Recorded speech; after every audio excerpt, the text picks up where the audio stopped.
Hello my lovely students of class 7। আশা করছি তোমরা প্রত্যেকেই ভালো আছো এবং নিরাপদে আছো। লার্নিং উইথ এ প্রিয়ার আজকের আয়োজনে তোমাদের সবাইকে অনেক অনেক শুভেচ্ছা জানাচ্ছি।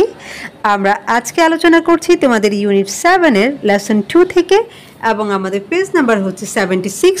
আর এই লেসনটার নাম হচ্ছে টেলস অফ টু প্লেয়ার্স, এবং এটা পার্ট হচ্ছে 2, অর্থাৎ দুজন খেলোয়াড়ের গল্প। লেসন 1-এ আমরা এই সম্পর্কে কিন্তু জেনেছিলাম, অর্থাৎ আশিস এবং অরুণ নামে দুজন খেলোয়াড়, তাদের সম্পর্কে আমরা জেনেছিলাম।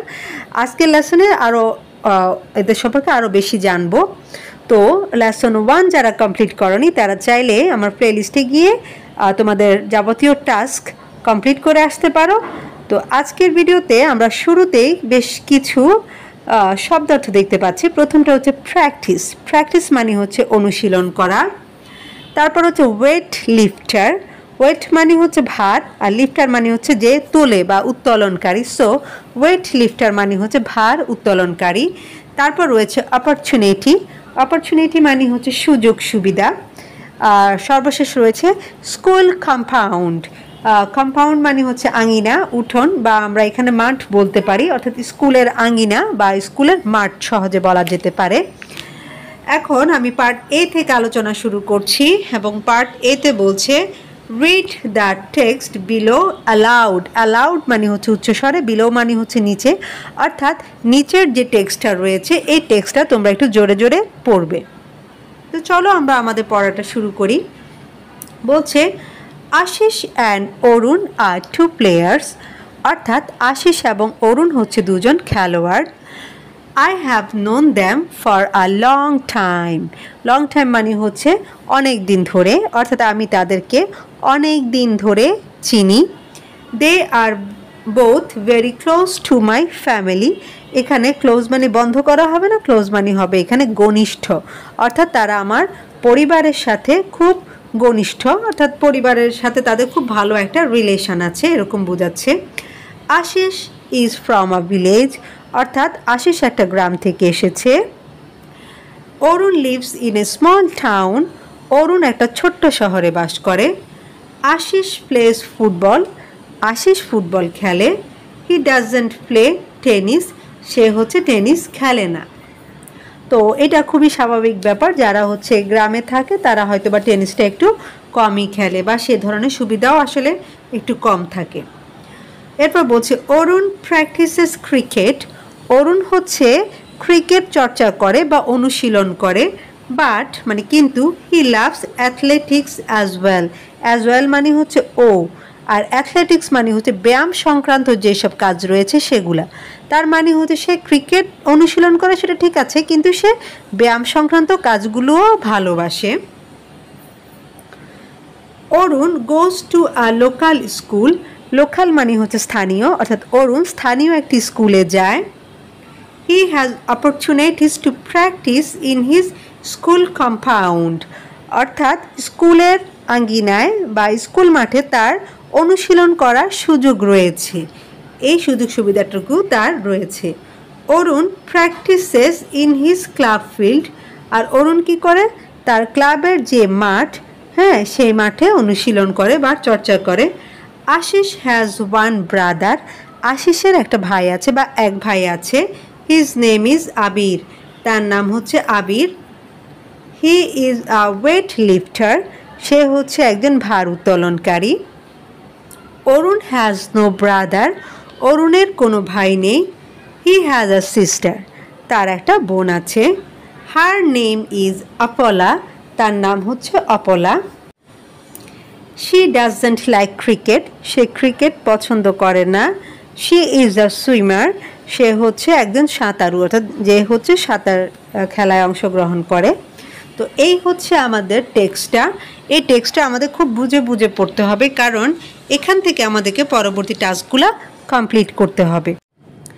এখন আলোচনা করছি পার্ট বি থেকে। এখানে বলছে ওয়ার্ক ইন পেয়ার্স, অর্থাৎ জোড়ায় আলোচনা করো, তার মানে দুজন দুজন করে আলোচনা করবে। Make questions for Ashis, Apala, Arun and Abir using the table below. Below মানে হচ্ছে নিচে, অর্থাৎ নিচের যে টেবিলটা দেওয়া আছে সেটা ব্যবহার করে আশিস, অপলা, অরুণ এবং আবিরের জন্য প্রশ্ন তৈরি করো। দেন মানে তারপর ask and answer the questions, এই প্রশ্নগুলো জিজ্ঞাসা করো এবং উত্তর দাও। Also ask this questions to your partner, আরও কী করবে, তোমার যে পার্টনার তাকেও এই প্রশ্নগুলো জিজ্ঞাসা করবে। Use the words in italics to complete the sentences, অর্থাৎ এখানে যে শব্দগুলি দেওয়া আছে এই শব্দগুলি ব্যবহার করে হচ্ছে তোমরা এই সেন্টেন্সগুলো পরিপূর্ণ করবে, অর্থাৎ পুরো সেন্টেন্সটা মেক করবে। তো এখানে কাজ হচ্ছে কি, কাজ হচ্ছে ভালো করে টেবিলটা দেখবে এবং আমরা পার্ট এতে যে প্যাসেজটা পড়েছি সেটার আলোকে হচ্ছে টোটাল সেন্টেন্সগুলো তৈরি করবে। হ্যাঁ, তো দেখো প্রথমে আছে ইউ, তারপর আছে শি, দে, হি, ডু এবং ডাজ। আর এখানে লিখেছে লিভ ইন আ সিটি, অর্থাৎ শহরে কি থাকে এরকম প্রশ্ন করছে। এরপর হচ্ছে প্লে টেনিস, তার মানে টেনিস খেলছে কি। এরপর লাইক অ্যাথলেটিক্স, হ্যাঁ অ্যাথলেটিক পছন্দ করে। গো টু স্কুল, স্কুলে যায় এরকম বোঝাচ্ছে। তো আমরা প্যাসেজটাতে দেখেছিলাম যে আশিস, অরুণ বা এদের যাদের হচ্ছে একটু বর্ণনা দিয়েছে, যেমন হচ্ছে অরুণ হচ্ছে একটা স্মল টাউনে থাকে, তারপরে হচ্ছে আশিস হচ্ছে টেনিস পছন্দ করে না। তারপর এভাবে আমরা আবির এবং অপলা সম্পর্কেও জেনেছি। তো ওই জিনিসগুলো মাথায় রেখে আমরা এখানে সেন্টেন্সগুলো তৈরি করব এবং সেগুলোর উত্তরও দেওয়ার চেষ্টা করব। এইখানে তোমাদেরকে যেহেতু দুজনের মধ্যে টাস্কটা দিয়েছে এবং বলেছে প্রশ্ন করার জন্য এবং উত্তর দেওয়ার জন্য, সুতরাং তোমরা এখানে যে কোশ্চেন করবে তাকে মাইসেলফ হিসেবে উল্লেখ করতে পারো এবং যে আনসার দিবে তার একটা নাম দিতে পারো। তোমরা তোমাদের কোনো একটা ফ্রেন্ডের নামও এখানে উল্লেখ করতে পারো, অথবা তোমরা স্টুডেন্ট 1, হ্যাঁ এখানে স্টুডেন্ট 1 আর ওখানে স্টুডেন্ট 2 এভাবেও দিতে পারো। হ্যাঁ, এটা সম্পূর্ণই তোমাদের ইচ্ছে, এটা দুভাবেই করা যাবে। স্টুডেন্ট 1 প্রশ্ন করবে, স্টুডেন্ট 2 আনসার দিবে, অথবা তোমরা হচ্ছে এভাবে মাইসেলফ হচ্ছে কোশ্চেনটা করবে আর ধরো তোমাদের যে কোনো একটা ফ্রেন্ডের নাম দিয়ে দিবে, হ্যাঁ সেটা স্বামী তামি যাই হোক না কেন। তো দেখো আমি কিভাবে লিখলাম এখানে, এবার একটু খেয়াল করো যে কোশ্চেনটা হচ্ছে ডাজ হি, এখানে ব্র্যাকেটে লিখলাম আশিস প্লে টেনিস, অর্থাৎ আশিস বা সে কি টেনিস খেলে কিনা। তো আনসার হচ্ছে no he doesn't play tennis, অর্থাৎ সে টেনিস খেলে না। এগুলো প্রত্যেকটাই হচ্ছে আমরা আমাদের একটু আগে যে প্যাসেজটা পড়েছি সেখানেই আমরা দেখতে পাবো। তারপর হচ্ছে ডাজ হি, এখানে ব্র্যাকেটে অরুণ লিখেছি লিভ ইন আ সিটি, অর্থাৎ সে কি একটা শহরে থাকে। তো এখানে লিখলাম yes he lives in a city, মানে হ্যাঁ সে একটা শহরে থাকে। তারপর লিখলাম ডু দে, অর্থাৎ আশিস, অপলা, অরুণ অ্যান্ড আবির, ওদের চারজনের কথাই জিজ্ঞেস করা হচ্ছে যে go to school, do they go to school, অর্থাৎ তারা কি স্কুলে যায়।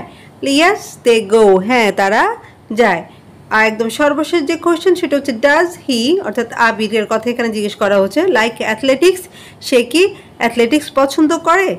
আমরা এবার আনসার লিখেছি ইয়েস হি লাইকস অ্যাথলেটিক্স। তো এখানে আবিরের জায়গায় তোমরা সরাসরি কিন্তু অরুণের নামও এখানে উল্লেখ করতে পারো, কারণ আমাদের ওই যে প্যাসেজটা আছে সেখানে অরুণের নামটাই কিন্তু ডিরেক্টলি এখানে উল্লেখ করা আছে। হ্যাঁ, আর আবিরকে ওয়েট লিফটার বলা হচ্ছে, তো তোমরা আবির না লিখে অরুণ লিখলেও সবচেয়ে ভালো হবে।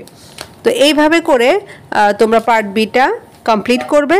তো আজকের ভিডিওটা তোমাদের কেমন লেগেছে সেটা অবশ্যই কমেন্টে জানাবে। যারা চ্যানেলটায় নতুন তারা কাইন্ডলি চ্যানেলটাকে সাবস্ক্রাইব করে আমাকে সাপোর্ট করবে এবং বন্ধুদের সাথে শেয়ার করবে। তো ইনশাআল্লাহ পরবর্তীতে পার্ট সি থেকে আমি আলোচনা শুরু করব। সে পর্যন্ত তোমরা প্রত্যেকে ভীষণ ভালো থাকো, সুস্থ থাকো আর লার্নিং উইথ এ প্রিয়ার সাথেই থাকো। আল্লাহ হাফিজ।